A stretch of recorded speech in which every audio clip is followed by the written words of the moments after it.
Venu comment dans ma vie? Je ne supportais pas d'aller à l'église. Moi, je combattais les églises. Il y avait une église à côté de nous et je prenais des baffles et je mettais contre l'église et je mettais du MC Hammer. Et en ces temps-là, il y avait une chanson de MC Hammer qui disait pray, pray. Il rappait sur la prière, mais pour le diable. Et je leur mettais maintenant prier, prier de MC Hammer. Et le pasteur là était pauvre. Il n'avait même pas de baffle ni de micro. Il sortait et me disait, Marcelo, toi, arrête ta musique. J'ai dit, oh pasteur, que ton Dieu t'achète des baffles. Ici c'est chez nous. Et il me maudissait. Ah oui, je ne supportais pas les hommes de Dieu. Quand tu as la sainteté, en moi, j'avais envie de donner les coups à tous ceux qui craignaient Dieu. Si seulement tu dégages la présence de Dieu, j'avais envie de donner des coups. Pourquoi? Parce qu'à l'âge de 10 ans, j'ai eu une apparition des sorcières qui sont venues me bouffer. Vous qui ne croyez pas que la sorcellerie existe, que les démons existent, que le diable existe, vous vous trompez. J'étais endormi sur mon lit et j'ai vu traverser le mur des femmes, une dizaine de femmes, habillées en cagoule, en train de chanter en Swahili. Le Swahili, c'est l'une de nos langues au Kivu, parce que j'ai grandi au Kivu. Elles chantaient en Swahili, Wangu Marcelo, Ndakula Marcelo. C'est-à-dire, Marcelo est à moi, je vais manger Marcelo. Et pendant que ces femmes chantaient, mes frères, elles jouaient un tam-tam. Vous voyez les tam-tams du village là?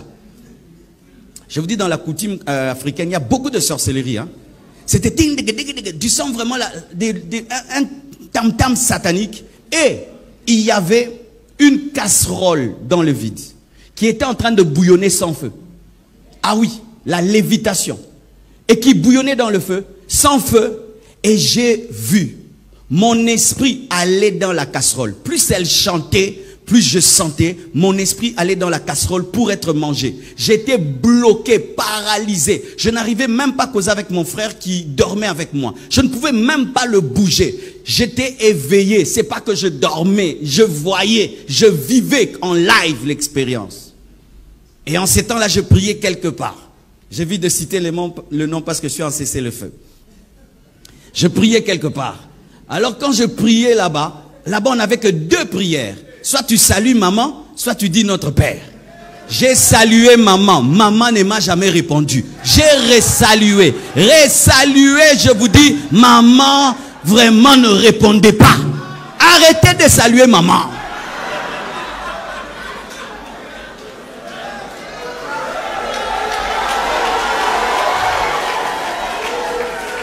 Moi, j'ai salué, je l'ai salué, mais la puissance des ténèbres était toujours là. Et puis j'ai pris ma deuxième prière que nous avons enseignée là-bas. Notre Père qui es aux cieux, que ton nom soit sanctifié, que ton règne vienne. Quand j'ai dit que ton règne vienne, à l'instant, elles ont disparu. La casserole a disparu. Ça, c'est une vraie prière. Ça, c'est la prière de la Bible. Ça, c'est la prière de la Bible. Mais malgré qu'elles ont disparu, je ressentais leur présence. Et j'ai couru voir mes parents. En ces temps-là, mes parents ne priaient pas. Ils ne connaissaient pas Dieu. Et j'entre dans leur chambre. J'avais 10 ans. J'étais un garçon très fier. Mais j'entre dans la chambre. Je dis, il y a des démons qui m'attaquent. Les sorciers sont là. Ils ont cru que c'était le rêve d'un enfant. Chers parents, faites très attention. Lorsque vos enfants vous racontent leurs rêves et leurs cauchemars, il se peut qu'ils vivent des expériences réelles, mais vous rationalisez tout. Et alors ils me disent, alors qu'est-ce que tu as fait pour qu'ils puissent partir? J'ai salué maman, ça n'a pas marché. Et puis j'ai dit notre Père, ça a marché. Ok, va rentrer. Et puis si ça vient encore, tu pries notre Père. J'ai dit jamais. Et puis ça ne marchait pas encore. Je vais dormir entre vous. Quand j'ai dit, je vais dormir entre vous, ils ont dit non. Marcelo est très fier. Jamais il nous a proposé ça. Comment il peut accepter là? Donc c'est réel. J'avais la chair de poule. Et puis ils m'ont emmené. Il y avait 2 personnes qui habitaient chez nous qui étaient de la famille, mais qui étaient dans le fétichisme. Et quand ils m'ont emmené chez elles, elles ont dit, nous sentons des présences maléfiques. Et pendant que je parlais, je voyais en vision un homme blanc et une femme noire qui me parlaient, qui me disaient, qu'est-ce que tu penses? Parce que tu leur dis, nous finirons par t'avoir. Et moi, je devenais l'interprète. Je commençais à dire, on me dit ceci, on me dit cela. J'étais comme entre ces esprits et ma famille. Et eux, au lieu de prier, ils ont fait une scarification, des scarifications au niveau de mes mains, au niveau de ma tête, au niveau de mes chevilles. Et ils ont mis de la poudre et ils ont parlé. Il n'est pas de votre famille, vous n'allez pas la voir. Et tout d'un coup, ces esprits sont partis. Et moi, j'ai oublié. Mais vous savez, de l'âge de 10 ans à 15 ans, j'étais rempli d'une haine pour Dieu. Je ne savais pas pourquoi. Donc si tu es pasteur, j'ai envie de te taper. Si tu me prêches, j'ai envie de te gifler. Je ne supportais pas les choses de Dieu. Mais partout où j'allais, j'étais leader. Si je vous trouve en train de jouer au foot, je vous dis, donnez le ballon ici. Vous allez me donner. Je vais vous commander. Partout où j'allais, je disais, je suis leader. Alors que c'était des démons. Il y avait dans mon cœur une pierre, je vous dis une pierre. Un orgueil contre Dieu, comme si Dieu était mon égal. Je ne pouvais pas m'humilier devant lui. Des fois même on venait nous prêcher à la maison. Si tu me prêches, je viens, je m'assieds sur la coudoir où je vais me changer. Je porte une courte culotte si tu es une fille et je suis là, je te distrais. J'allais même dans les églises pour draguer les filles. Tu t'imagines ça? Et alors comment j'ai été transformé, mes frères? Chaque année, on allait en vacances. C'était chez qui? C'était chez l'homme le plus riche de notre famille. Et c'est là que j'étais bouleversé. C'était l'homme le plus riche de la famille, le plus beau. Il était tout le temps en boîte, il avait tout l'argent qu'il fallait. Il était beau, il avait tout. Et c'était mon modèle. Je me disais, quand je serai grand, je serai comme tonton Popé. Il est riche, il s'habille bien, il a tout ce qu'il veut. Moi aussi, je serai comme lui. Mais un jour, mon oncle qui revenait tous les jours, enfin avec des nouveaux albums, des tels musiciens, il revient voir mon père, il commence à prier, il commence à entonner la musique chrétienne. Et mon père lui dit, mais qu'est-ce que t'as toi? Tu pries maintenant dans ces églises-là, binzambi comme on appelle chez nous. Il a dit, non, j'ai reçu Jésus, j'ai tout arrêté. Ah, mais moi j'étais déçu. J'ai dit, pourquoi tu m'as fait ça? Moi qui voulais être comme toi, maintenant tu pries. J'étais déçu. Parce que quand j'allais en vacances chez lui, comme il était l'homme le plus riche du coin, j'étais le neveu de l'homme le plus riche. Tu t'imagines comment on nous traitait? Et puis, il nous a tendu un piège. Il a organisé des vacances encore chez lui. Et tous, nous sommes allés. Et là-bas, il a invité beaucoup de pasteurs. Beaucoup d'intercesseurs. La maison était remplie de prières. Tu vas là, rakababa, tu vas rababa. C'était les pires vacances de ma vie. Je me disais, mon Dieu, qu'est-ce qu'il a fait? Tu vas là, on prie, venez, on va prier. Et on nous mettait là ensemble. Et un pasteur au milieu. Et puis il nous faisait prier l'un après l'autre. Et puis il ferme les yeux. Et puis il dit, le frère Marcelo va prier. J'ai fait ça. Prier. Moi, votre frère, je ne suis pas votre frère. Même par respect, je n'ai pas osé faire la prière. Et puis il ouvre les yeux. Marcelo prie. J'ai dit, moi je ne suis pas frère. Prie toi-même, pasteur. Il a prié. Et puis il dit, Marcelo, pourquoi tu es comme ça avec Dieu? J'ai dit, pasteur, regarde, dans votre église là, est-ce qu'il y a un métier? Il dit, non. Pourquoi tu veux que ce soit les premiers métiers de l'église? Tu vois, nous, cette peau ne prie pas. Nous, on aime pudique, on aime les femmes. Tu connais, non? Alors moi, si je commence, je vais abandonner. Ça ne sert à rien. Moi, je ne peux pas prier. Je suis mauvais. Va prêcher les autres. Ouais. Moi, j'étais toujours sincère. Depuis que j'étais païen. Toujours sincère. Toujours sincère. Et vous savez comment Dieu m'a eu? Ah, dites atmosphère. Maman, lorsque les choses vont mal dans ta maison, même si les enfants ne t'écoutent pas, change l'atmosphère. Change l'atmosphère, change l'atmosphère. Il y avait l'atmosphère de la présence de Dieu partout. Alors un jour, je vais me laver pour m'habiller, sortir voir ma copine et j'entre dans la salle de bain. Normalement, je finis de prendre mon bain, je vais sortir de la salle de bain. Devant la porte, je vois une forte lumière, mes frères. Une forte... Chaque fois que j'en parle, c'est comme si c'était hier. C'est ce qui a marqué toute ma vie jusqu'à aujourd'hui. Je ne joue pas avec les choses de Dieu parce que moi, je n'ai pas seulement cru par la foi, même j'ai cru aussi par la vue. Une lumière m'apparaît comme un soleil en plein midi, mes frères.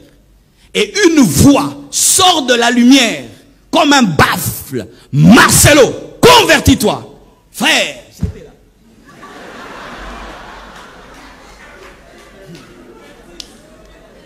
J'avais mon essuie sous mes reins et j'étais là. Il se dégageait de cette présence deux choses, la sainteté et l'amour. La sainteté me repoussait, mais l'amour me retenait. J'avais envie de fuir et de rester. Je sentais à la fois qu'il m'aimait beaucoup, mais je sentais à la fois qu'il était trop pur pour que je reste là. Il m'a dit, Marcelo, convertis-toi. Et j'ai répondu. J'ai répondu à la voix. On se convertit comment? Ah. C'est pourquoi ne condamnez jamais un homme. Vous ne savez pas ce qu'il vit dans le secret. Ah. Ne condamnez jamais celui-là, il est allé en enfer. Si tu ne sais pas ce qui est arrivé avant sa mort, il se peut qu'avant même de rendre l'âme, il a pu donner sa vie à Jésus-Christ. Si j'étais allé dans cette salle de bain et je n'en étais pas sorti, qui aurait cru que j'y avais rencontré Jésus-Christ? Convertis-toi. Et je te réponds, comment on se convertit?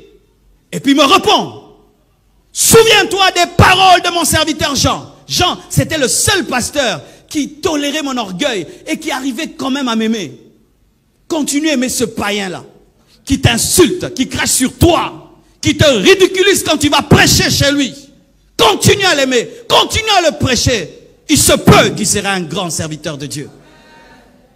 Et Jean me prêchait toujours. Et Jean m'avait dit ceci, Marcelo, si tu fais un pas, Dieu fera 9 pas pour toi. Parce que je lui disais, Jean, moi je ne veux pas être moins sérieux avec Dieu. Je ne veux pas commencer et puis abandonner. Il m'a dit, Marcelo, Dieu ne te dit pas de te changer toi-même. Tu ne peux pas te changer. Donne-lui seulement ta vie et lui va faire le reste. Et la voix me rappelle la prédication de Jean. Fais un pas, Dieu fera le 9. Toi seulement crois. Et moi, je n'ai pas fait les prières d'acceptation. Je ne veux pas choquer quelqu'un, amen, hein? Mais je dois dire la vérité, parce que Paul n'avait pas fait la prière d'acceptation. Il avait eu la révélation que Jésus est Seigneur.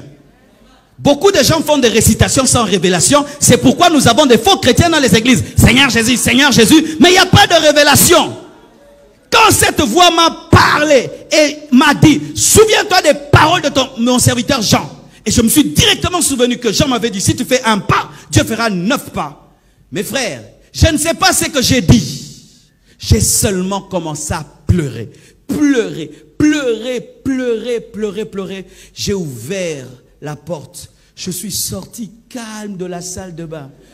Les gens ne comprenaient pas parce que c'était moi la star des vacances, la star. Je suis sorti et je suis allé m'habiller. Après, je suis allé dormir. Et puis j'ai cherché une Bible après. Je l'ai ouvert comme ça, je ne connaissais pas la Bible. J'ouvre. Tout ce que j'ouvre tombe sur moi. J'ouvre ici, ça me touche. J'ouvre là, ça me touche. J'ai dit, ça c'est quel genre de livre qu'on écrit pour moi? Et c'est quoi? Donc ça me touchait à un niveau. Et puis j'ai déposé la Bible. Ça me faisait trop mal. Et à l'instant, mes frères, tu t'imagines, tu te convertis aujourd'hui. Tu as une expérience de Jésus. Mais à l'instant, quand seulement je dors, je vois des nains, petits comme ça, tout noirs, qui volaient dans les airs. Des milliers qui parlaient 3 langues au même moment. Le français. Ne sois jamais orgueilleux de parler français. Les démons parlent aussi français. Le lingala et le swahili. Et me parlaient aussi. Pourquoi tu t'es converti en français? En lingala, en swahili, 3 langues au même moment. Et ces esprits venaient en colère, en trombe, sont entrés dans ma chambre. Et j'ai vu que ces esprits venaient des villages. C'était quoi? Quand j'avais 10 ans. Quand j'avais 10 ans, la poudre qu'on avait mis en moi, c'était des esprits du village qu'on avait mis en moi. Et ces esprits-là, donc pendant 5 ans, étaient avec moi. Ce sont ces esprits qui me rendaient orgueilleux, incrédule, jaillissaient Dieu. Comme tu es là, il y a certaines choses que tu fais, ce sont les démons. Ce sont les démons qui te poussent à mener cette vie. Tu penses que c'est ton caractère, alors que ce sont des démons. Et ces esprits se sont manifestés directement. Mes frères, ces esprits se sont retrouvés en dehors de moi. Sans prière de délivrance, lorsque ta conversion est profonde, les démons partent. Je te dis la vérité, quand ta conversion est profonde, les démons partent. Les chrétiens aujourd'hui, on les délivre, on les redélivre. Pourquoi? Vous n'êtes pas profond dans votre repentance. Jésus a dit, le prince de ce monde vient, mais il n'y a rien de lui en moi. Et ces esprits sont venus, comme s'ils contrôlaient ma vie. Et quand ils sont venus, ils m'ont pris pour me tuer. Mes frères, l'homme est réellement un esprit possédant une âme habitant un corps. Touchez vos corps. Une enveloppe, mes frères. Une statue. Une statue, ce corps. Il suffit que l'âme quitte ce corps. C'est une statue. Une statue. Quand ces esprits sont venus, j'ai vu que ces esprits me sortaient de mon corps. Mes frères, et je commençais à mourir. C'est pas que j'ai fait un voyage astral, hein? Amen, hein? Je commençais à mourir. Et j'ai vu mon corps étendu sur le lit. Et j'ai vu, parce qu'on était dans une chambre avec plusieurs frères et sœurs. Et je les entendais causer, rigoler, parler. Je voulais leur parler, mais je n'arrivais pas. Ce jour-là, j'ai expérimenté que le salut est individuel. Vous qui avez des péchés de groupe, vous commettez une grosse erreur. Vous qui péchez en groupe, vous qui vous opposez à Dieu en groupe, vous qui menez des choses de groupe, ce jour-là j'étais seul et je ne pouvais parler à personne. C'était ma vie, c'était mon expérience, c'était mon expérience, c'était mon expérience. Et quand je partais, je me suis souvenu parce que je ne connaissais pas la parole. Ma bouche physique était fermée. Ma bouche physique ne parlait pas. Il n'y a pas qu'une bouche physique, il y a aussi une bouche spirituelle. Je me suis souvenu, on m'avait raconté que quelqu'un un jour était allé dans un cimetière et puis il était attaqué par des démons. Il a crié au nom de Jésus-Christ, il était délivré. Cette histoire m'est revenue. J'ai crié Jésus. Jésus dans mon esprit. Tous ces démons m'ont lâché. Le nom de Jésus est élevé au-dessus de tout autre nom. Le nom de Jésus ne devient pas puissant lorsque tu le cites 2 fois, 3 fois, 4 fois. Le nom de Jésus ne devient pas puissant lorsqu'il est cité par un pasteur. Le nom de Jésus est puissant. C'est le nom qui est élevé au-dessus de tout autre nom. Il a reçu le nom qui est élevé au-dessus de tout autre nom, afin qu'en son nom, tout genou fléchisse au ciel, sur la terre et sous la terre, et que toute langue confesse qu'il est Seigneur, à la gloire de Dieu le Père. Mes frères, je ne connaissais pas tout ce que je viens de dire. J'avais seulement entendu le nom de Jésus. Quand j'ai dit Jésus, ces esprits m'ont lâché. Et je suis retombé dans mon corps. Mes frères, ce corps pèse. Ce corps, il pèse. Je suis retombé. J'étais un bébé. J'ai crié, les démons sont là. Tout le monde a fui. Tout le monde. Sortez-moi aussi. Je les délivrais, mais j'ai fuyé.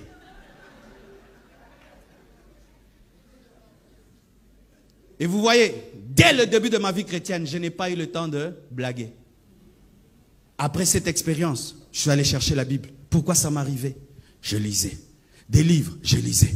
Tout, je lisais, je lisais, je lisais, je lisais, je lisais, je lisais. Je savais que le monde spirituel existe. Je savais que Jésus existe, que le diable existe. Je savais que la vie après la mort est réelle. Je savais tout ça dès le début de ma vie chrétienne. Et si même il faut que je parle d'autres expériences, quand Dieu m'a appelé, tout le reste, il y a tellement de choses à dire. Mes frères, serviteurs de Dieu, tu ne dois pas servir Dieu parce que l'autre le sert. Tu ne dois pas servir Dieu par compétition, par rivalité. Tu ne dois pas servir Dieu par envie. Ça fait bien d'être devant et d'être sur un tapis rouge. Moi aussi, je deviens un pasteur. Qu'est-ce que Dieu t'a dit? Si tu es un civil, tu vas à la guerre, tu vas mourir, mon frère. Est-ce que Dieu t'a mandaté? Est-ce que Dieu t'a parlé? Lorsque Moïse s'est tenu devant Dieu, il a dit, je dirais, qui m'a envoyé? Au nom de qui? Tu vas au nom de qui? Quel est le nom de ton Dieu? Quelle est la révélation de ton Dieu? Quelle est l'expérience que tu as eue? Un homme de Dieu doit avoir une expérience profonde de conversion. Pas d'abord dans l'appel de conversion.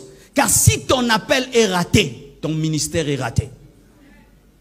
Nous avons des hommes de Dieu qui ont été des mauvais chrétiens. Des mauvais fidèles. Quand il était fidèle au banc, il ne priait pas. Quand il était fidèle au banc, il n'évangélisait pas. Quand il était fidèle au banc, il était un mauvais frère. Même son pasteur a un mauvais témoignage de lui. Et il devient pasteur. Tu seras un mauvais pasteur. Avant d'être pasteur, tu dois d'abord être un vrai converti. La Bible nous parle d'abord de la conversion de Paul par l'apparition de Christ, ensuite de son envoi. Mais toi, tu es envoyé, mais tu n'étais pas converti. Ainsi, nous avons des bébés spirituels, nous avons des hommes charnels et même des païens devenus pasteurs parce qu'ils parlent bien, il a fait la théologie, il parle le grec, l'hébreu, il parle toutes ces choses, mais pas d'expérience. Et sachez que si tu n'as pas eu une expérience, tu ne feras pas, tu n'amènerais pas les autres à cette expérience-là. C'est pourquoi tu vois un pasteur, il néglige les nouvelles naissances à l'église. Parce que lui-même n'est pas né de nouveau. Mais qu'est-ce que vous avez tout le temps fait recevoir les gens Jésus, hein? Frère? Parce que lui-même, il ne sait pas c'est quoi que de naître de nouveau. Il n'accélère pas sur l'évangélisation. Parce que quand il était fidèle, il n'évangélisait pas. Ce qui fait que quand il devient pasteur, il ne va pas évangéliser. C'est pourquoi il ne prie pas beaucoup. Parce que quand il était fidèle, il ne priait pas. Alléluia.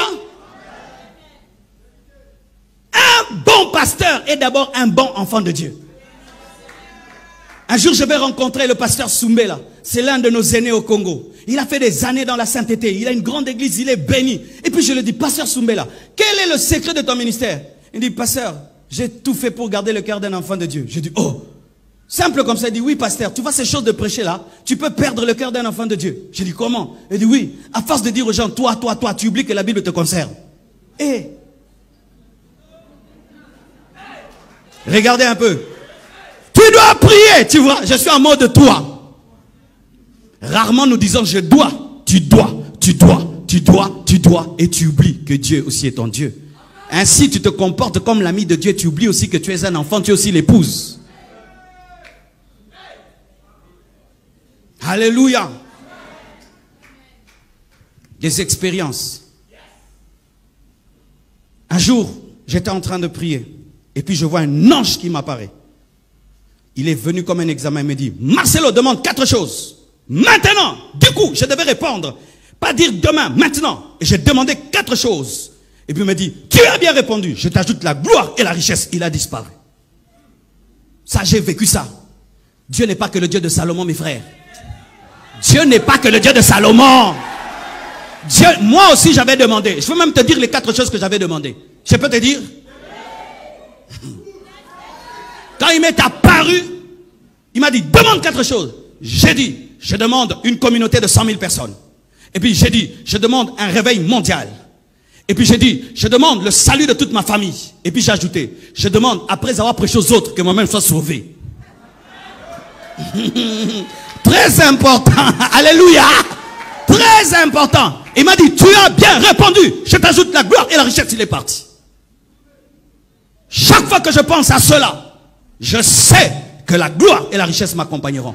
Maintenant, quand tu vois quelqu'un, la gloire et la richesse l'accompagnent, tu combats ça. Est-ce que tu sais ce que tu combats? Tu sais qui tu combats? Vous voyez des choses de combattre, bicombatta, combatta. Bicombatta, combatta. Tu combats un homme, mais tu ne sais pas qu'est-ce qui est derrière lui. Tu combats Israël, tu ne sais pas que la Shekinah est là. Tu combats Israël, tu ne sais pas que le Dieu de l'arche est là. C'est ça le problème de combattre pour combattre.